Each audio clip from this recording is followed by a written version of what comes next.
Welcome to the Slop Farm. Enjoy the video. You start by preparing the phone. Check your Redmi model and MIUI version so the menus match. Connect to the primary Wi-Fi network you intend to keep active, then open Settings and go to Portable Hotspot. Once done, enable Hotspot admin privileges and set a clear SSID and password. Make sure to use WPA2 or WPA3. You do this now because Android restricts simultaneous tethering without configuring tethering mode and permissions first. This prevents later interruptions. Next, you enable the actual sharing mode. In recent MIUI builds, toggle Wi-Fi sharing inside hotspot settings so the phone relays the current Wi-Fi connection. If that option is missing, open Developer Options and enable tethering-related flags.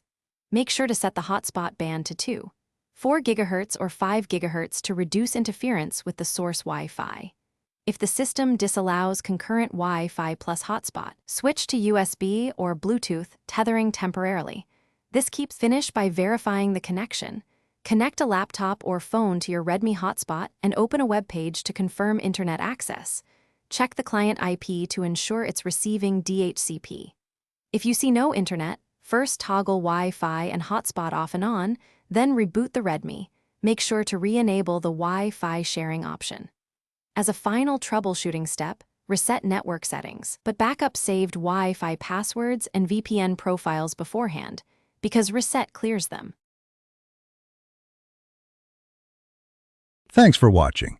Consider subscribing if we helped you today.